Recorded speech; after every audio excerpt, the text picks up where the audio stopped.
Hello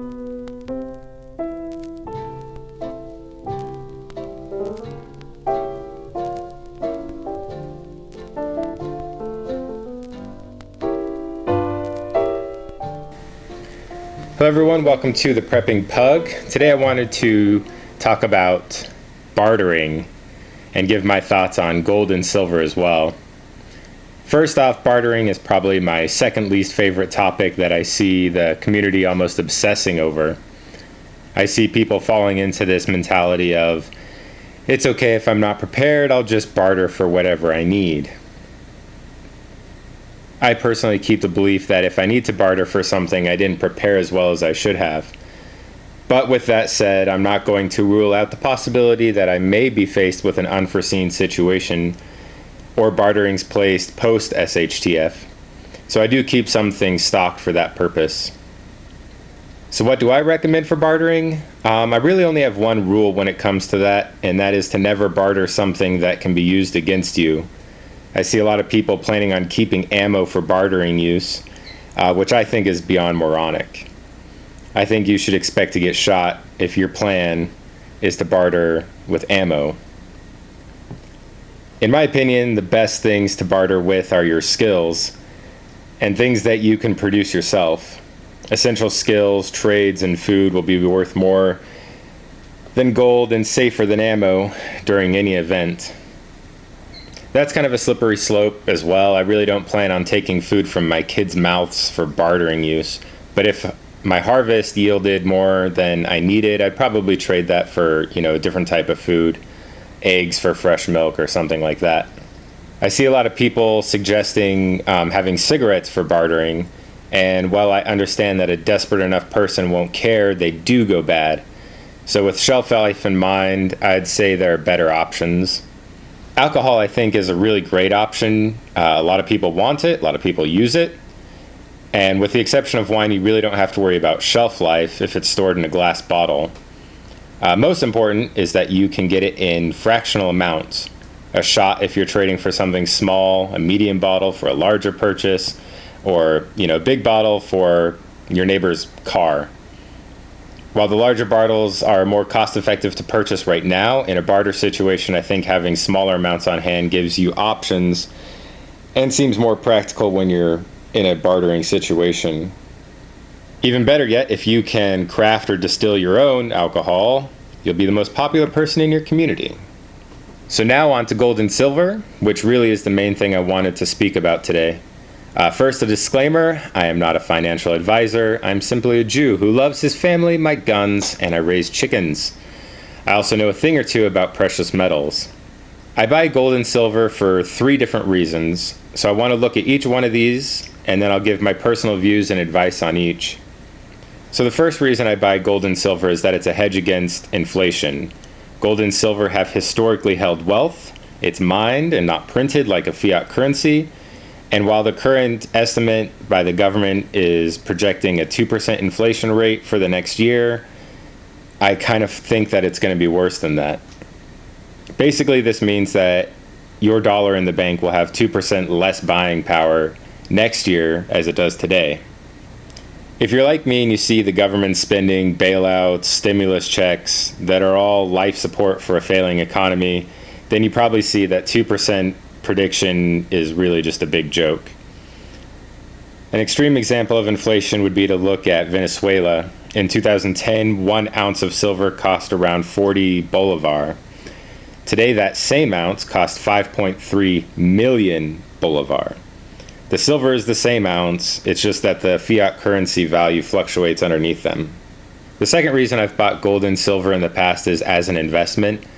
One thing I look at in terms of investing in precious metals is the current price in relation to its previous highs and lows. This last month, we have seen gold rise to an all-new time high, but silver, while it still had big gains, is about 50% of its previous high. Now, while I believe both have the potential to increase in price with the current global economic environment, both also have the potential to pull back as people sell to take some profits. The other matrix I tend to follow it in terms of investment is the GSR, or gold to silver ratio. This is how many ounces of silver you would need to trade to acquire 1 ounce of gold. This year we saw the GSR go from an all-time high of over 100, so 100 ounces of silver to get 1 ounce of gold, and I think down to the low 80s, maybe high 70s. So a lot of people have been recommending gold currently. But if we look back historically, Newton valued the GSR at 12 to 1, so 12 ounces of silver to 1 ounce of gold. In the 18th century, monetized silver was set to 15.5 to 1. So with that in mind, and taking into consideration silver is only mined at a ratio of 8 to 1, while being used in so many industries, I believe silver is massively undervalued. Without going down a rabbit hole about the manipulation of silver, I'll just say I think it's currently the better investment. Just know that I'm not a future teller, and I don't view investments in either as a get-rich-quick flip type of investment. If you get into precious metals, you really should be getting into it for, long-term investment. And I think that buying it as a hedge against inflation is a much bigger reason to buy them. So before I get into what silver I buy for investing, I want to explain a couple of terms in case you're new to all this. First is the spot price. This is the current global valuation or melt price of gold or silver. The second term is premium. This is the amount over spot price that a mint charges to manufacture, your coin shop or bullion exchange charges for their profit, and the final result will be the retail price that you pay. One thing to keep in mind is that premiums are not a set percentage or amount. Different places will have different premiums, and different types of coins, bars, or rounds will all have different premiums. So these are things that we must consider and pay attention to. One thing that I really like is that if you don't hold it, you don't own it. And with that, I am a firm believer that you should buy physical bullion, not ETFs backed by gold or silver, stocks, or have it vaulted by a company in another country. These can all be manipulated, and most preppers probably understand my distrust of having a digital illusion of wealth in a system that could disappear. So for investing in physical silver, I prefer 1 ounce silver coins and generic silver rounds or bars. Coins are backed by a sovereign nation, and being in America, I prefer the US Silver Eagles.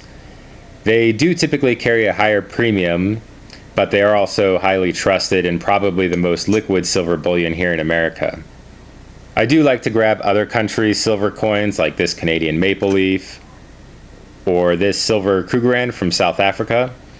I'll grab these coins from other countries when they are on sale and have a lower premium, but to me it's really just another ounce of silver.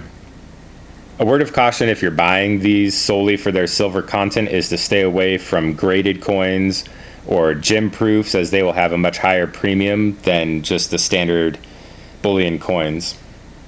Now on to generic silver rounds or bars. These are not minted by a sovereign country and typically have a much lower premium.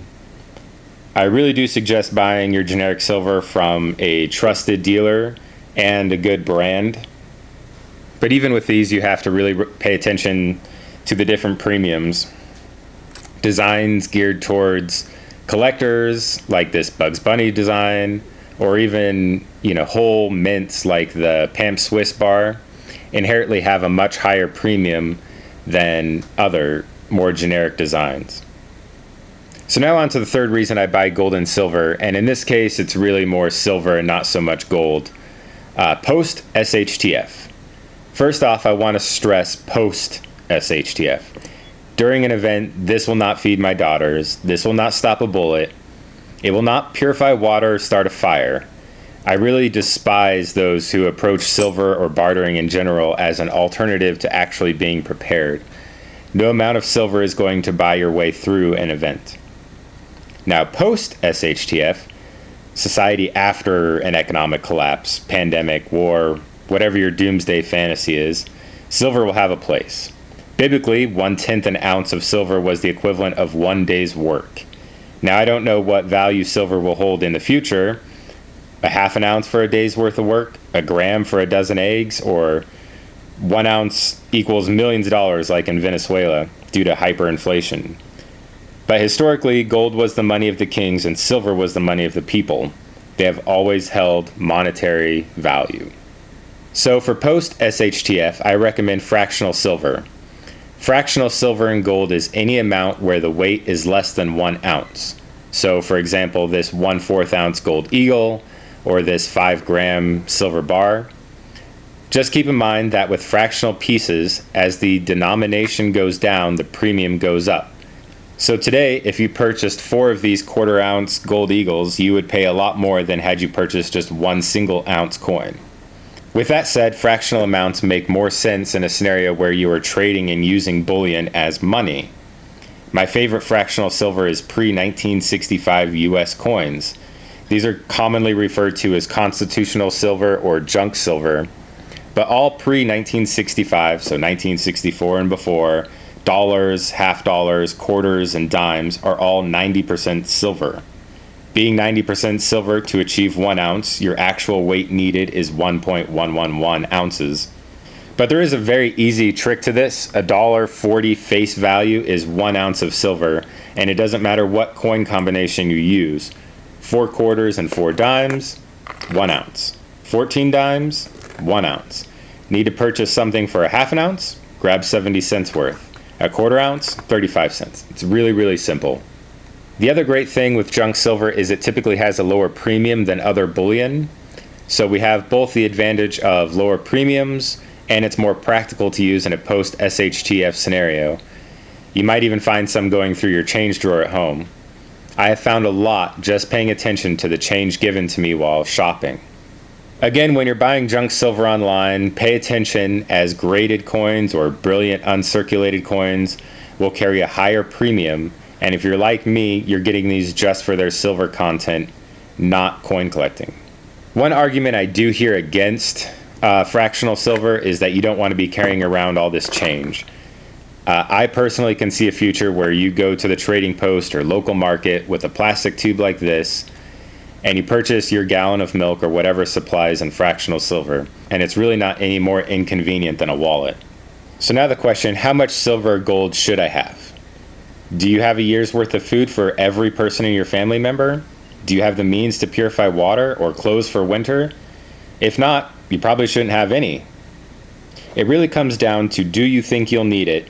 And more importantly, do you have everything else that you will need to survive to the time when you would use it? I really hope this video has helped some of you. I really hope that more people develop the mentality that if you need to barter during SHTF, you didn't prepare well enough.